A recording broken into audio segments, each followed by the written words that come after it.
Hi there, Corona TV viewers. I'm Johnny Damon. You're my bobblehead Joel today, just nod up and down if you agree. Welcome to the show, Mitch Joel. How are you? Happy birthday to you. And just look at those washboard abs. I know, right? Oh yeah, this is the fittest I've ever been in my life, you know. Happy birthday from Johnny Damon. First of all, let's just do the elbow bump. Well, welcome everyone to Corona TV. It is Tuesday, May 12th. We are in the salon. I don't think they're allowed in Connecticut right now, but perhaps in the virtual world of Corona TV, I can get a haircut. And I'm actually getting a haircut live on Corona TV right now. This can only end up badly for me. But say hello to my wife. She is cutting my hair. This has been a dream of hers to humiliate me on the air. And the thing is, as you all know, you can only get shorter. You cannot get longer when it comes to hair. So, you know, if she messes it up, you know what's going to happen. The clippers are coming out, and I'm going to finally see what these large ears of mine look like without any hair to shield them. Well, anyway, guys, I hope you are good. My mom is watching. She probably is shocked right now. Jan, hello, Jan. Good to have you back. Yep, that's what I thought. Oh, my word, she says. And no, Jan, this is not a virtual barber. This is real hair, and it's coming off as we speak. Well, look, guys, I hope you are well right now. I love mixing it up on Corona TV. This is what it's all about. And you know what else it's about right now?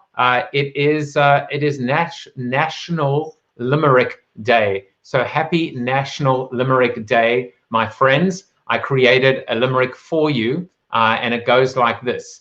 A global pandemic known as Corona caused the entire world to stay homer. We stopped going to malls and started climbing the walls and binge Tiger King's Joe Exotic's persona. So I hope you like that. I made it up today.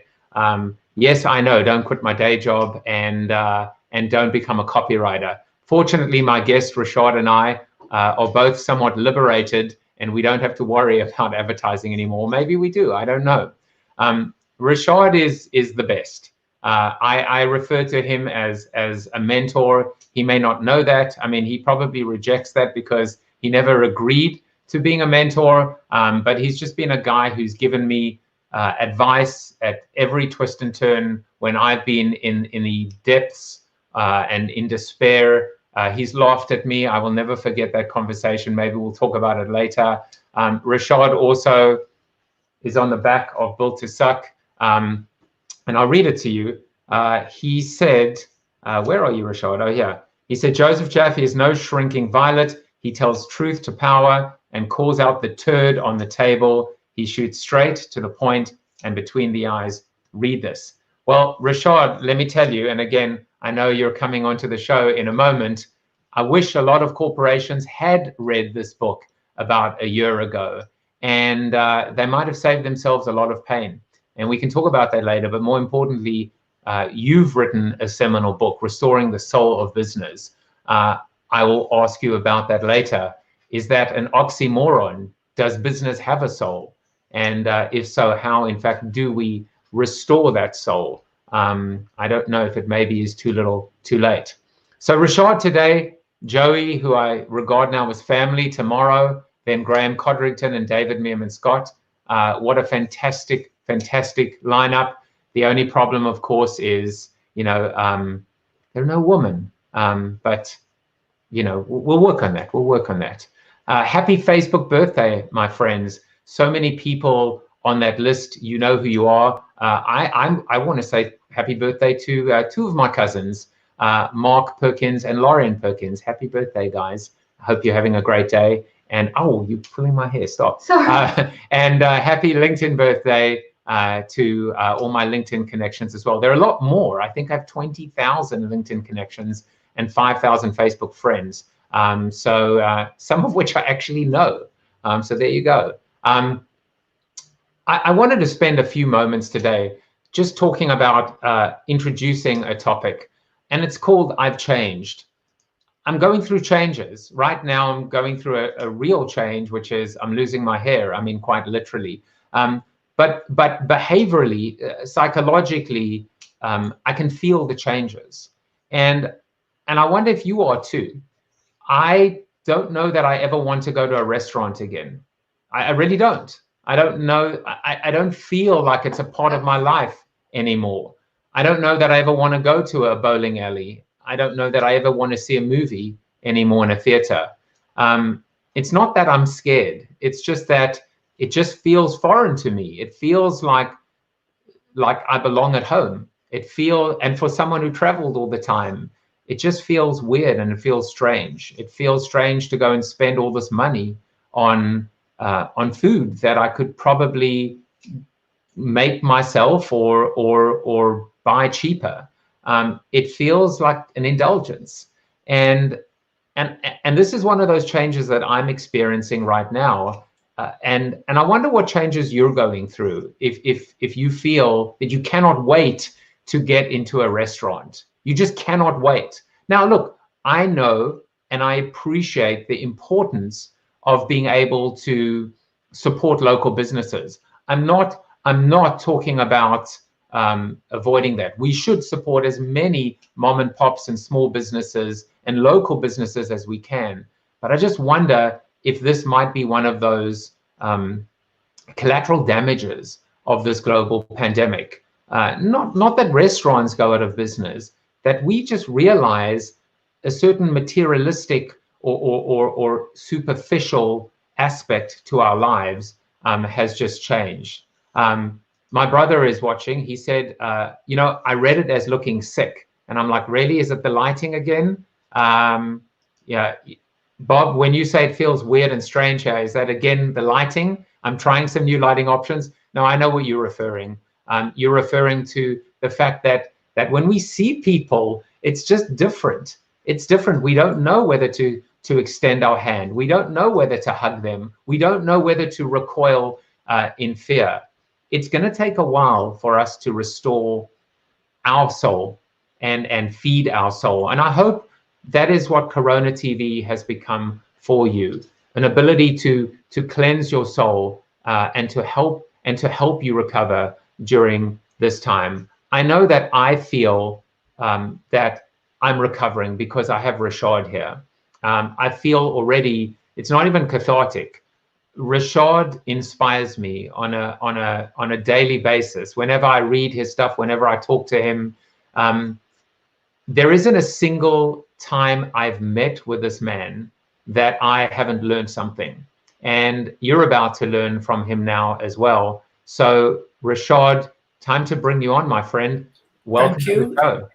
Thank you very much for that very kind introduction. And despite the best ministrations of your wife, you still look ugly. I'm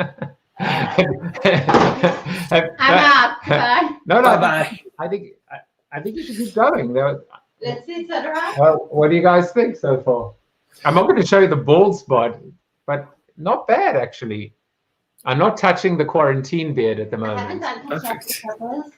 No, I think it's okay. We'll finish it later. Okay. Thank you, Terry. Yeah. So I have to say that you've been practicing that for 9 minutes, and the execution was flawless, my friend. What is that Winston Churchill line, which is, "Madam, I may be drunk, but you are ugly, and I will be sober in the morning." Yes. I'm not saying that about you. I'm just saying, Right. what was that? So how are you? How's everything going?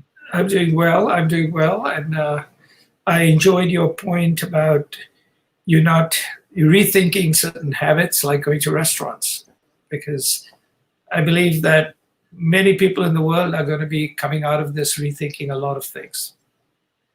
Yeah, it's true, and I've said this often. And by the way, Jan, thank you. He said it was my best sit-down monologue. You should see me standing up. It's just I have these feelings. I want to share them. I want to communicate them, and I want my guests and even people watching at home to be able to respond as well. I feel as a human race we failed this test or challenge or moment in time if we don't change. And of course, if there's one thing that you and I share in common, Rishad, it's our love and our obsession on the fact that the only constant is change. Yes, it is. And I think the reason we will change is even if we don't want to change is I studied a lot about habits when I was writing my book. And people basically create or break habits when they do something continuously or don't do something continuously for 30 to 60 days, which just happens to be about when most people will start or stop doing things. So people will come out with new habits or will have dropped old habits, and therefore they will find themselves changed. And then they will say, do I want to go back to the old habit? Or if I do, how much of it? So I don't think, to your point, people are not going to go back to restaurants or they're not going to do things, but they may do it differently, they may do it less, and they may do a few things even more because they found newfound appreciation for those. And obviously, we're going to spend a lot of time today talking about the bad habits of corporations and businesses and how they need to break those habits now more than ever. And maybe one of those bad habits, you could say, just to kind of connect the dots, is the resistance to change and the inability to change and the inability to disrupt themselves and take on a more risk-inclined culture, because for the most part, we still don't see that. And that's why you're seeing companies like J.Crew, JCPenney, etc., falling like flies. The reason they don't is because, as I mentioned in my book, companies eventually are made out of people. And people, if they do not have either the incentive or the training or the communication, will not change. Because as I mentioned, as the way that chapter is called Change Sucks. And you and I change because while change sucks, irrelevance is even worse. But the reality of it is, unless you are incentivized to change, you are provided training and constant communication, people don't. Now, the big difference is there is a big incentive to change called survival, which is somewhat new today. Because I would say, I was just before dialing on this in between, I was looking at the new the New York magazine cover story on colleges and how education, which is something that hasn't changed for a long time, is going to change. My sense is we have now the incentive because it's a question of survival, which is number one. We have continuous training, which is we've started to behave differently. And third is we're going to have new communication. Now, unfortunately, many people are being forced into a form of change which they do not like and which I wish did not happen, which is, sometime before this thing ends, there might be as many as 40 million people who will have lost their jobs or been furloughed. And well, the recent research indicates that 70 to 80% of them believe they're going to get back their jobs, and I hope 100% do. In reality, I would expect less than half the people, if that, will get back to a job that resembles the job they left. Okay, so I'm not saying they won't get a job, but they may end in a different industry, or when they get back into their company, they may find themselves as a contractor versus an employee. They may find themselves in different teams working with different people because their company has sort of reorganizing or become focused. So what this has done is this has hurried up a lot of changes that were sort of due. And there was this joke online, which is more than any chief strategy, chief digital, and CEO, COVID-19 has brought more change into companies than anything else. So I do believe change will happen. The question is to make sure that that change is positive on two fronts, which is it's positive as a business, but it's also positive as a society, which is both for the citizens of the country, for the employees, and for the community. Because you can do some dramatic things, which in the short run make a lot of sense, but in the middle run, don't. I'm going to come back to that in a second. I want to go a little bit back in time as I adjust the hair off my shoulders. Lice. Yeah, exactly. Maybe sitting here. I don't know what the white stuff is. I don't remember when we met or where we met, but I'm certainly humbled and grateful for the fact that we created this connection and this relationship. And I was alluding to it earlier. I remember sitting at Grand Central with you at a restaurant which is now the Apple Store. And at the time, one of my businesses was going through an incredibly tough time. And I was literally ready to shutter the doors. In fact, I should have pronounced time of death for the business. I didn't. I think I actually went on to sell that business. But I remember coming to you thinking maybe you would give me a job at Publicis or help me. And you laughed at me. You were laughing at me. And I was like, why are you laughing at me? I'm pouring out my heart to you. I'm telling you how I need your help now. And I'm calling in what I hope is a favor. And I said, why are you laughing at me? And you said, because Joe, you're going through what every single entrepreneur has gone through and needs to go through. And this is just part of the natural cycle. And you just got to keep moving and keep going. And I did. Yeah. And it was from that moment that even when we met, I think the last time in real life was at the W Hotel for breakfast. Yes. And you said, I always take away a couple of things from our meetings.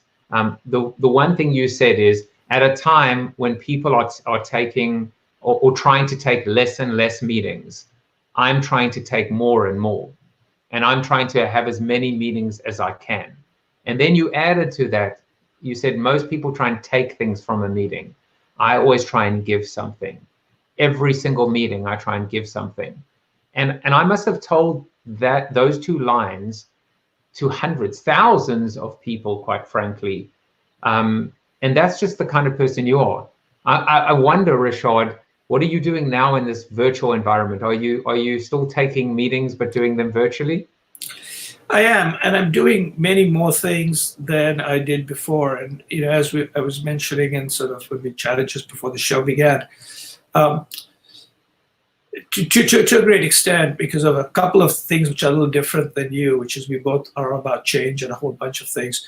But because I'm much more aged or older or whatever it is, I'm sort of in a stage of life where I've stopped working full time. So, and in effect, almost everything I do is about consuming a lot of interesting information, cogitating over it, connecting dots, creating some interesting perspectives, and then communicating it.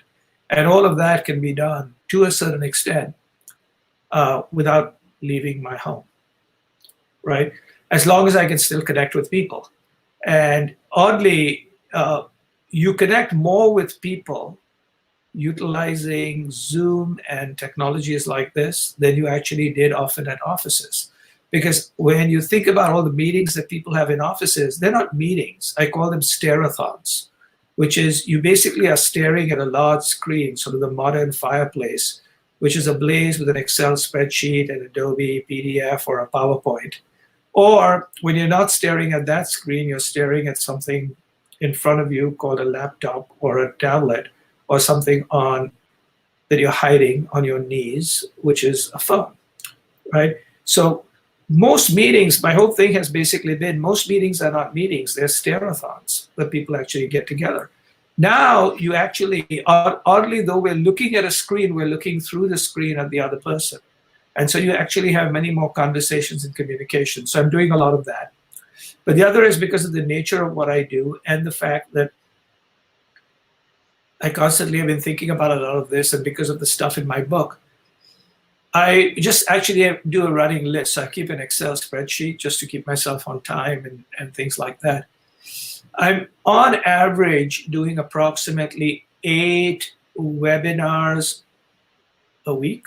So on 5 days, about 8, besides conversations, podcasts, and a whole bunch of other things. So I'm actually more connected in supposedly a disconnected world than I've ever been. And so I'm filling my time that way. I'm also finding that I'm much more productive because, as you know, I used to haul my carbon-based body on planes all over the world. And I, on average, do about 140 flights a year.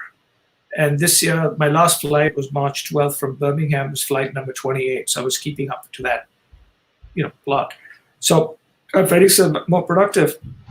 And all of us, whether we are fortunate to have our health like we do, whether we are especially fortunate not only to have our health, but to sort of have the family around us having their health, and that we aren't worried about paying the bills and stuff like that, which is, just a small group, less than a third of the United States is that. I mean, so we're very fortunate, and in the world it's even lower. But when you have that, it allows you to actually think. And so this is one of the interesting things where I'm getting the opportunity to sort of frame and think and do things differently. So I'm trying to, in these sort of troubled times, sort of figure out what happens. And so I sort of explain to people, especially leaders, which I used to be, but now I'm not. I said, in this particular age, this is like a foundry and a furnace in which you are going to be forged, right? And you're going to sort of transform and sort of get yourself into a new shape. And the question is, when you come out, will you prove that you are a piece of coal or a diamond? So I'm working very hard to at least fake that I'm a diamond, if not a diamond. And so once you think about that, it becomes interesting. So a lot of what I'm trying to explain to people is this is something we can't control. This whole idea of, including right now, our politicians think they control this. This is not controllable. This is, you got to like wait it out. One of my quotes was like, Leo Tolstoy basically said the two most interesting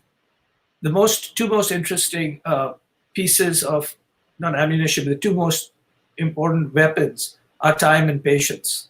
Okay. And what we're now basically doing is we're getting impatient, so we're going to lose time eventually. And my thing is, okay, we can't control it. It's when people say we wish we had, I think you can't do anything outside of having got back in time and killed a bat that bit some guy in China, right? There's not much you can do. This has happened and that's what it is. But how do you like mold yourself into this new reality? And by the way, this is one of the few things where this hasn't happened only to you. It's happened to everybody in the world.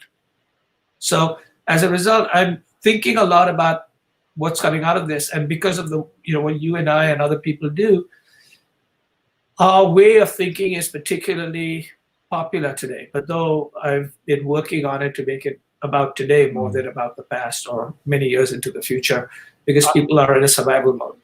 I'll tell you something. First of all, I think you are, I'm going to now coin you the Howard Stern of media and advertising, because you can do what you do as well as you do and not have to leave your home. Yes. So that's exactly what he's doing right now, and he's the happiest he's ever been because he doesn't like people. I'm not saying you do or don't, right. But you just echoed something. Funnily enough, I thought I was original, but it seems like Tolstoy might have been before, might have one-upped me there or created the precedent. But one of the things I was saying is that patience is the superpower. That right now, this is all about endurance. But there's something new emerging, which I want to share with you today. And that's the new superpower coming out of this. So coming into this and through this was patience. But the one that's going to take over, I believe, the new currency will be generosity. And we will gravitate towards people that are givers, not takers. And that's what I said about you at the beginning. You've never taken. You've never said no. You try not to. You give. Right. And we need to do that now more than ever.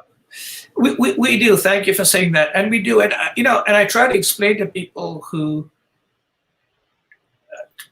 as to why I do that outside of maybe some personality thing. It's actually, it's people talk about a win-win-win. Here's the key. If you help somebody, ideally they have won because you've helped them, right? So assuming you don't give them bad advice or bad information, and you don't waste their time, they come off hopefully better, which is number one. Number two is because you met with them and you help them, you come off better because you earn goodwill, which is forever, which people don't realize. It's not like a transaction. You basically, at minimum, they won't go around and say the guy's an idiot. They'll say, well, he spent some time with me, so he can't be as much of an idiot as possible, which is on the second. But the third is when somebody asks you questions and you answer them, in many ways, they're asking you questions you might be wanting to answer for yourself, but you've not asked yourself. Or you begin to see in questions that a lot of people have an idea for a book. And my book actually was formed because everybody in the world was asking me the same 12 questions, so I decided to answer them. And let's talk about one of those questions, because, and I wonder now how you would frame your answers in this COVID-19 period of our lives, whether some of the assumptions or some of the assertions, whether you feel now you would want to double down on them, whether you would want to tweak them as well. But certainly the one thing that you start off with is this idea that we've become so obsessed with and on data and spreadsheets and rounding errors, and we've stripped out the humanity, the soul of business. Right. And I wonder whether in fact companies will get that message and receive that memo, because one of the things which we'll talk about if there's time is that if not for our customers, we are nothing and we have nothing. And the neglect, even looking at the airlines right now, I still cannot fathom how airlines are not giving the money of canceled flights back to their customers and instead giving them credit vouchers to use between now and the end of next year, when people need that money to survive. It's a different kind of survival. So I'm sure you would double down on that. I wonder what else you would double down on, or actually say, you know what, I think I want to kind of create an addendum because something changed. So, the book, which has 12 different books in one, all of them are relevant, but it appears that 6 of the 12 were written for a post-COVID-19 age, which is one of the reasons why I've been called often to talk to people. They said, did you see something like this coming? I said, no, I said I expect change to have come, and so I wrote a book for what change would happen. What this has done is a couple of things. It has brought change on faster, and it has put in stark relief my underlying basic belief that I was getting a little concerned that the world was becoming increasingly silicon worshipping, data-driven, and digitally besotted, all of which, by the way, as you know, given my background in pioneering in digital, having an undergraduate degree in advanced mathematics, having an MBA in finance, I kind of understand that stuff. So it's not like I don't understand it. But what we were losing was the human part of it, which was the carbon-based analog feeling. And what this has basically done is this has shown us that as human beings, we are fragile. As society, we're fragile. And increasingly as businesses, we are fragile. And, to a great extent, depending on how many likes you had and projections and PR people and, what I call basically the flatulence of power is a perfume that doesn't work anymore. So I think the humanity of it is completely real. Now, there's certain things I wouldn't double down. There's something very specifically to COVID-19, which is I talked about humanity without talking as much about the fragility of humanity. I talk about learning and growing, but I did not talk in my book about resilience. So I talk a little bit more about resilience of balance sheets, resilience of society, etc. My book is a global business, and my book. And so my more recent writing, at least for the US, is a little bit more US-centric than my book that's global. Because by its very nature, when I was talking about humans, I could stay there. The moment I get down to government or society, I realize I'm covering many governments and many societies. But one of the key things is I truly believe that what this has shown us is that as a society, we've made 3 big mistakes. This is the United States, okay? And it's a fantastic society. I live here, and I'm glad to live here. But we've made 3 mistakes, which I believe we are going to correct. Therefore, we'll get better. The first one is we've forgotten that everybody gets ill. And that not providing people with healthcare doesn't make sense. Now, we will, because 30 million people have lost their jobs and they've lost their healthcare. So there are 30 million people who are going to basically vote for healthcare that may have not voted for it before. So we're going to have universal healthcare of some sort. And I don't know what it will be. That's sort of one. The second one, to a great extent, is as much as customers are important, and I do believe that customers and consumers are important, I believe for a company, the people that are even more important than customers and consumers are their employees. Okay, that how you look after your employees is really tells you a lot about the company, because in effect your employees are the company. They are the people who the rest of your customers and consumers interface with. And what I think you're going to basically see much more people are going to say, can you look after your own employees before you tell us about all the great things you're doing in your ESG stuff? And so I think you're going to see, to a certain extent, a certain amount of unionization, which already seeing on May 1 when people walked out. But I make a mention that 16% of the United States is immigrant, like myself. 31% of the people who are frontline workers are immigrants. When we basically have all these people who are taking life risks for us, and other people are hanging out at the Hamptons, these people are taking life risks are not going to be happy with $15 an hour, which they don't get anyway because minimum wage is $7.50. So as a society, we're going to be a little bit more inclusive. We're going to think about healthcare. And then finally, which is very, very clear, is outside of medicine, the category that basically is so critical to a future where how we think is more important than how fast we run is what's our mental operating system going to be.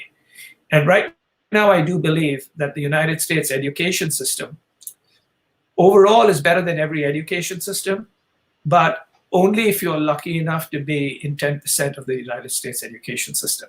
The rest of it is also sometimes good, but it leaves you deeply in debt. And so one of the biggest things really is to rethink thinking. As I was talking to a CEO, and I said, look, there are only 3 things that are common to every human being in the world. And a government that does not accept those 3 is not a good government. What's one? Right? One happens to be loss. So we are going to get ill, we're going to die. So if you don't look after old people, you don't look after sick people, which everybody is, whether you're Murdoch or you're on the street, that's the way the world is going to be. So one is you've lost. Second is, we all are young and we all have to work. We're working in a world of change. So what do we need to do? Learn. How come you're not investing in education? Any society that doesn't invest in education and healthcare is a society that is not human. It doesn't understand that every human has to learn and every human will suffer from loss. What's the third one? The third one, they should allow for us to be as free as possible, which is love, right? Who you love, what your career is, what you pursue. Loss, learning, and love are the only human things. What tends to happen is the United States has been very good to a certain extent on the love part, right? Has not been very good on the learn and loss part. And they will. I have to ask this question because I think it's super relevant. Now, first of all, the context or behind the question, you and I at the ANA conference in Orlando, we spoke about, and then in your keynote, I think you went on just before me, you spoke about ageism in the business. Ageism now is taking on, that's actually not my question, but it's a 2-part question, and I'm going to ask both of them because it's my show, damn it. But first of all, ageism was important enough to be able to call out and address. But now, in this COVID-19 reality, we're looking at even more, not bias, but hardship and challenges for our 60-plus-year-old hard-working individuals that may not even be allowed to go back to the office. I know you have some strong thoughts on it, and I would love for you to share what you believe. Maybe will companies get the message now and change their attitude? Yes, belief. The reason I spoke about ageism broadly was I truly believe in diversity, particularly every type of diversity. Most importantly, which I've written about, is diversity of thought, right? So my belief is you should have as many diverse people of backgrounds, color, ages, ethnicity as you can in your business, but you should also give them the ability to speak up, because diversity of thought is very, very important. But one of the key things is every human being, however much they define themselves, will grow old. So if there is one ism that you don't want to be against, is the ism that you're going to basically be, which is older. And so one of the things I basically said is, hey, we should all be thinking about that. But the other one is this: in the United States and most of the Western world, and increasingly in China and other places, people live a relatively healthy life to about 75 or 80, if they're lucky. And then, things get a little weak for the last 10, 15 years. You can't have industries which basically believe that your sell-by date is 50, okay, or 45 or 55, etc.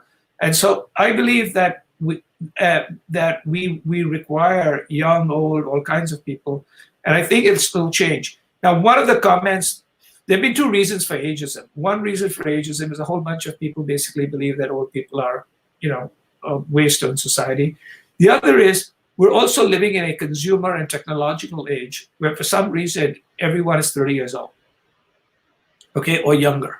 And the reality of it is, it isn't that way. People tend to basically eventually sort of get older. And I make a very simple economic argument. And the economic argument is, if you are going to be basically selling something, I'll give you two statistics in the United States, both of which are frighteningly true. Whether it's good or bad, most of the wealth in the United States is owned by people above 50 years old. Okay, so the people that you don't like happen to have all the money, or a majority of the money is 50 years old.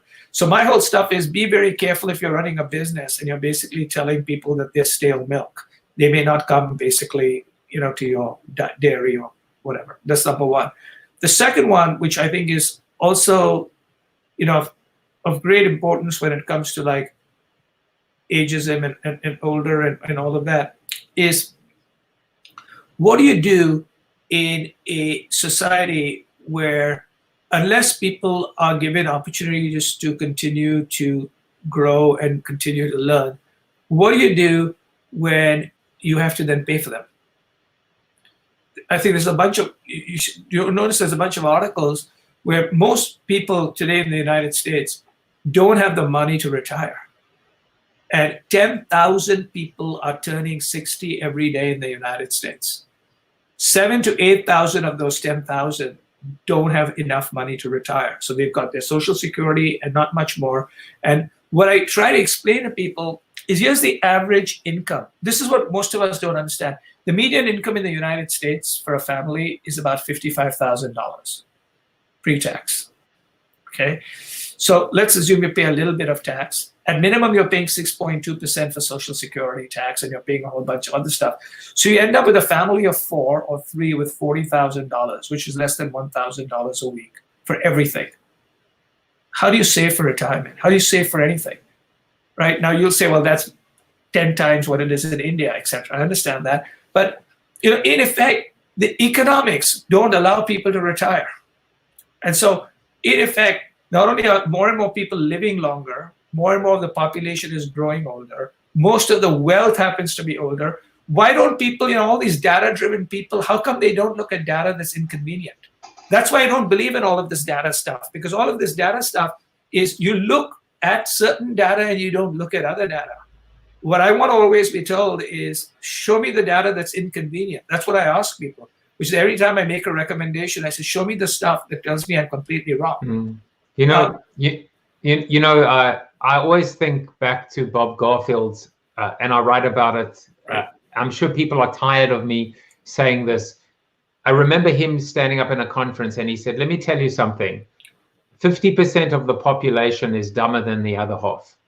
And he said, it is a proven statistical fact. And then some people looked up and he goes, I know exactly which half you fall into. But to me, what's interesting here, Rishad, I've had the pleasure of sitting down with so many people that now grace the back page of my book. But Professor Philip Kotler, yourself, Mark Bertolini, who was the ex-chairman of Aetna, listening to Ray Dalio, Robert Mackey, the founder of Whole Foods, yourself.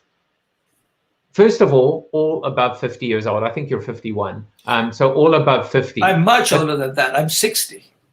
But they're all saying the same thing. Yeah. It is time for capitalism to evolve. Not devolve, evolve, change, right. Adapt, pivot. And it's so funny because even when you were talking about your 3 things, and Bob Farnham is going to love me for this, when you spoke about education, when you spoke about healthcare, when you spoke about minimum wage. Right.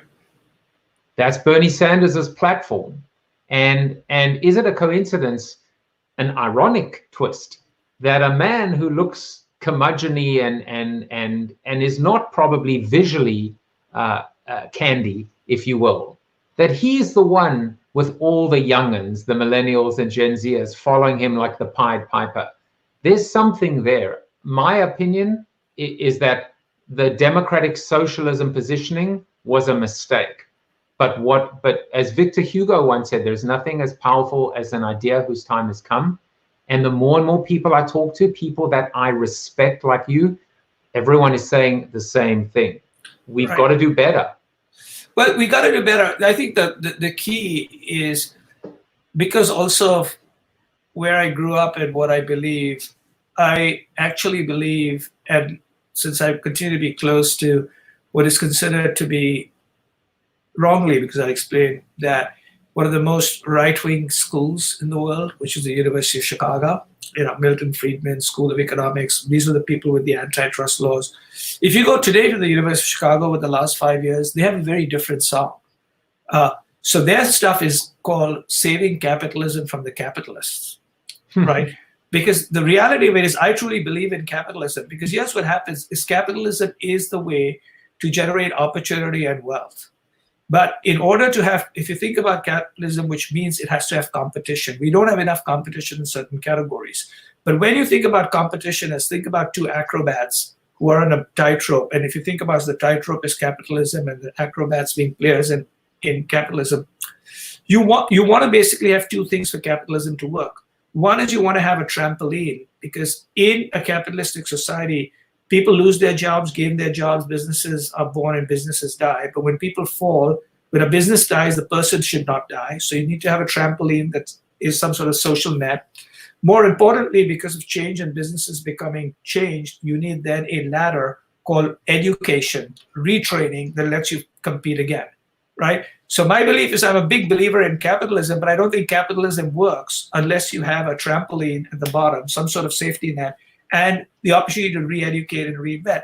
But if capitalism basically is no competition, if capitalism basically is who you are born to defines the future of your life, then in effect, you're setting up the problem for a revolution. And I don't like all the other flavors. I prefer capitalism, but with a little bit of true capitalism versus the modern capitalism, which is let's eliminate competitors, right?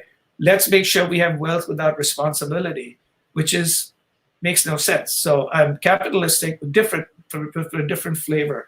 And as people sort of, when they go there and they make fun of a lot of the European countries,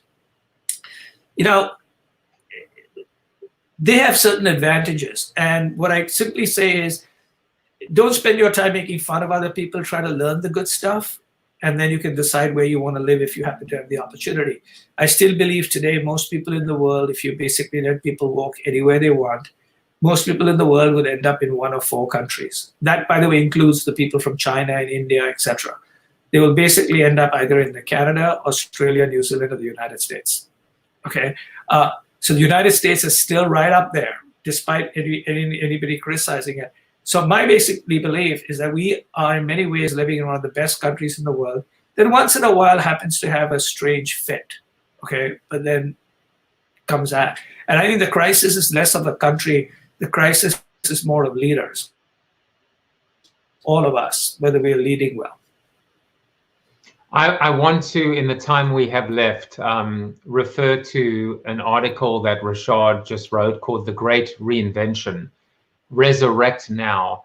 And I knew that we wouldn't have time, Rishad, to go through this simple bullet points, and I summarized it so neatly. I'll even show you what a diligent job I did to actually go through all of these things and realize that, there's just no way we're going to have time to go through it. But what I will say is you guys should do that. You guys should, first thing, go and take a note, go to Rishad's blog and go to Rishad's website, find out more about him, find out more about this article, buy his book, and remember that there isn't a single interaction you will ever have with this man where you don't learn something new.